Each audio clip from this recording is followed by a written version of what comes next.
અને મારા દાદાજીના ગામડામાં તો મારું એક જ અહીંયા વિચાર છે, તમે બધા મને અને રાધિકાને અને મારા આખા કુટુંબને આશીર્વાદ આપો. હું અહીંયા બધાને આશીર્વાદ લેવા માટે આવ્યો છે. અહીંયા તમે બધા જમીને ખૂબ અમને આશીર્વાદ આપીને જજો. અને ચોરવાડ તો મારા દાદા અને મારા દાદીના જન્મભૂમિ છે. જે પણ અહીંયા રિલાયન્સમાં થયું છે ચોરવાડ કારણ થયું છે.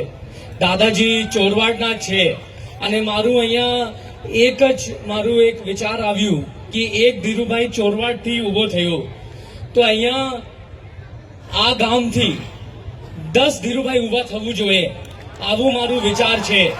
અને એક આ ગામડાથી થઈ શકે અને એ જ મારું વિચાર છે કે અહીંયાના જે બાળકો છે એ ધીરુભાઈથી પ્રેરણા લે અને આગે વધે. અને અહીંયા આગલા 10 વર્ષમાં અહીંયા 10 ધીરુભાઈ ઊભા થવું જોઈએ. અને આ ગામડામાં આ શક્તિ છે, આ મને લાગે છે. ચોરવાડી માતા બધાના ભલા કરે અને બધાને જય શ્રી કૃષ્ણ. હમણાં તમે બધા ભોજન માટે જાઓ અને બધા એકવાર મને અને રાધિકાને બધાને આશીર્વાદ આપીને જાઓ. જય શ્રી કૃષ્ણ.